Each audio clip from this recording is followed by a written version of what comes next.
Anybody order some hot Spyro? Some hot Spyro action right here.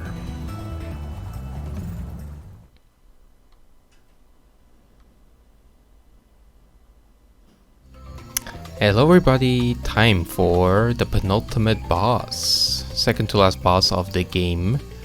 And yeah, the last level in this penultimate homeworld too. Getting close with over 10,000 gemmies.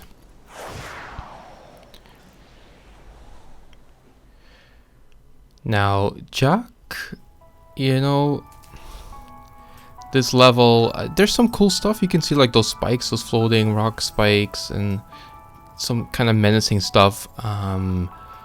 That's cool. However, like I think like the theme-ish of the level and like fitting with like the boss itself and the boss mechanically itself is kind of lackluster, I'd say. These enemies, they're unique to this level, so that's neat. Yeah. Oh, as we thoroughly get owned by that mama beast. But we get our revenge. I'd say this is one of the weaker bosses. Like the boss levels aren't really that strong. They're overall less strong and less less well designed, I suppose, than the regular levels. But I really like Metalhead, actually. This one, not so much. Not so much at all.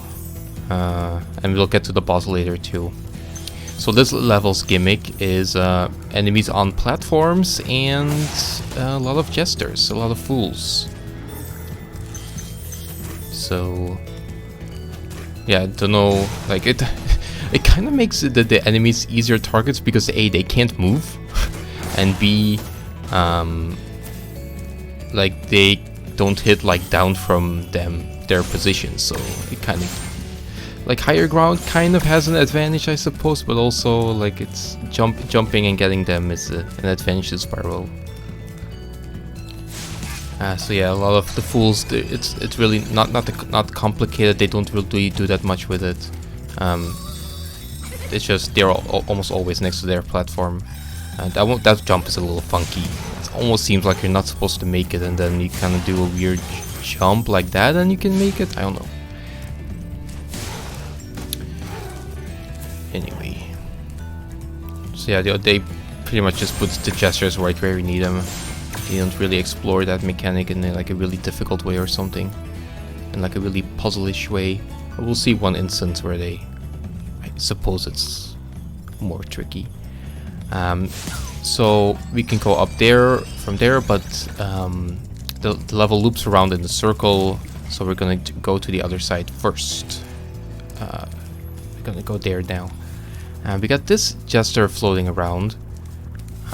This one doesn't have like an obvious platform to it. If we listen to the sound, we can see something moving further away. This one is that one. So what did that jester do? Aha! It's that platform. So yeah, that's the one instance where it's not immediately obvious, and you have to kind of think. For some younger audiences, that can be, rest in peace that guy, that can be a little more tricky, I suppose. So yeah, we're gonna get the gestures at the same time a little early, then we just wait here, and we can get to a side area, a hidden area with a dragon.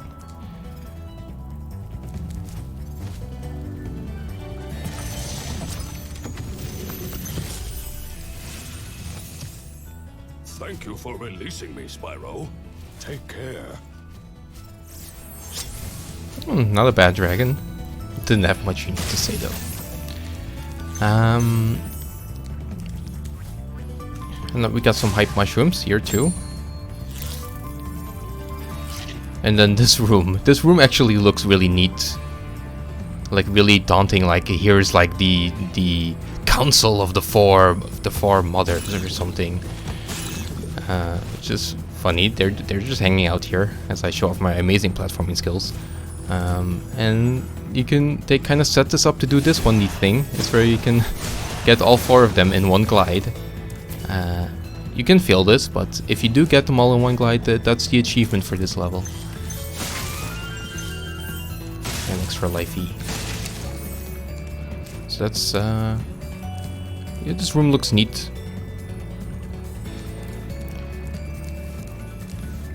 You got a chest here that extends a platform. Ooh. That one's a little fast, so stay on your toes.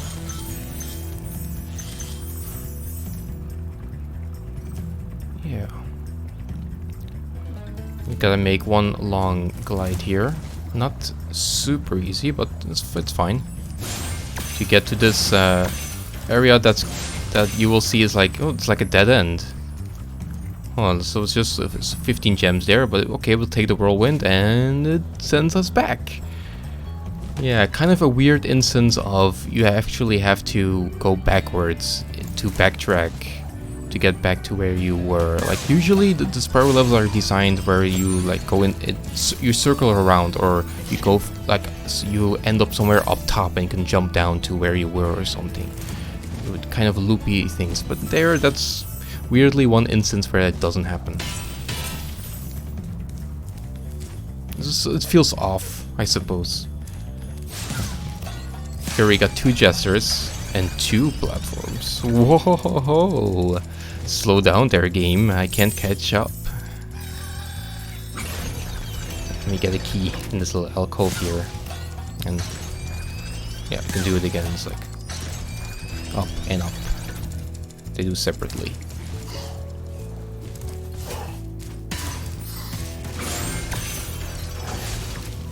We're already nearing the end of like what's this level has to offer. We just gotta collect a few more gems and then the boss.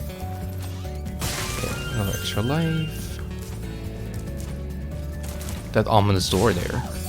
It was first we opened up the key, the chest with the key, and that's why we went that other route, so that we looped back around here and could use the key. So yeah. Alright, we got some gems here into this ominous hallway.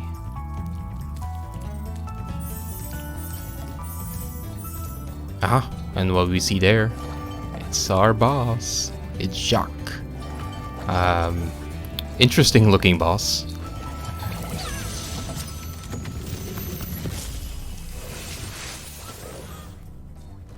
Any advice before this battle? Advice? A wise dragon once told me aim high in life, but watch out for flying boxes. Huh? Flying boxes, you say? So yeah, the boss is really close to us there and throws presents, like Santa. Anybody remember that Santa boss in the first level of Gex 3? That's what this reminds me of very much. But this boss's thing is it runs away when you get close, and all it does is throw presents. It gets stuck on these things here, and then you have to flame the boss for it to move on, and you do that 3 times, and that'll be it. So actually, if you play this boss really aggressively, because of its wind-up animation, it can never throw a present. If you just really rush the boss and get it to its point and just flame it immediately, it can't really do anything. And there's no other interactables, like no gemmies here. It kind of feels empty.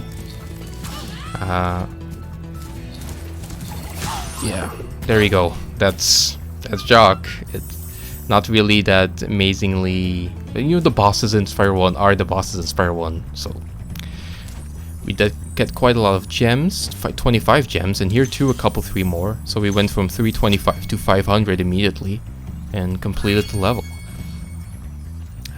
We did get a skill point for beating Jacques perfectly. I didn't show it off eventually in the screen, but there's only 1 skill point left, and that's the final boss doing it perfectly. We got all by the 1 skill point, so that's cool. And then we, that's interesting. we stare into the void, but not much. We can actually can't do much there. And then we have this part, this lava waterfall. I want to get up on top of there. And you might think, well, it's lava, what can you do? Well, it's lava in the bottom, but it's not hurt lava in the side. Yay! So Spyro becomes one with the lava, and we get stuck. Don't worry, we just gotta jiggle Spyro a little bit left and right, and we can move up. Come on, Spyro, you can do it. Yeah, jiggle left. Oh, we can be making progress. Little by little, this is actually harder than it looks. It has to be pretty, like you have to like guide the stick kind of specifically with these wall grinds, and then you can go up. And yeah, and there we go on top of the lava waterfall. Doesn't hurt us. Yeah, they didn't plan for us to be here, so of course it wouldn't hurt us. But also, unfortunately, even though they didn't plan for us to be here, we kind of can't do that much from here. It looks neat though. So like you think I'll go back there, we can just it was my hope anyway to just go from back there and immediately go out of bounds, just go through this building and out of bounds we go. Unfortunately, someone had the bright idea to actually put collisions on that wall, and we can't pass through. So thank you very much, designer, who figured let's be sure that Jeffy can't get through here. Yeah, try as I might. Still though, I got here. Then there's like these sides to go to try and go up even further, but these are weird on the sides, and like I'm wall grinding, but instead of going up, I'm going down. So like it's this weird, yeah, like they're catching us doing this and sending us down like they knew what was gonna happen. Well, at least I got something out of this level. I actually had quite a bit of trouble trying to find some stuffs. And the mushroom is guiding us to this spot. This spot is not really exciting that much, but we have the opportunity with a lot of bonking and try and failing to get up a little high here. Quite high, actually. But once we reach this spot, we really can't get much higher. And it's just, yeah, bumping our head into, yeah, nothing we can do, basically. So that really is it for Jacques. Like, I think this level, it doesn't really fit with the boss. Like, Metalhead fits with the boss very much. It was, like, designed around that boss. But this one, okay, we have the fools there. It's related to the fools, but the actual level design and the lava and the spikes, it doesn't fit at all. It just feels unfinished, or they repurposed another level for this boss. It's all, yeah, I don't know. I'm down on this level. Not one of the greatest hits.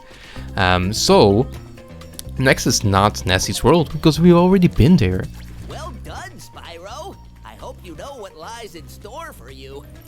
Yeah. Nasty's World is not the friendliest place you'll ever find. Yeah, so because we already had unlocked it, the dialogue doesn't play, so in my practice save file, I didn't do that yet, so you were able to listen to Amos's amazing dialogue, you know. And we might as well just go there, because the next video will not be Nasty's World, as we've already done that.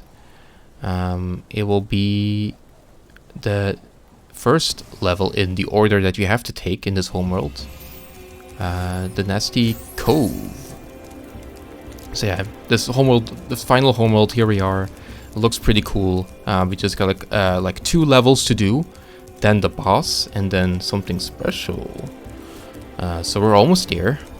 Not that much left, but those dragons do look really cool. So see you later. Bye bye.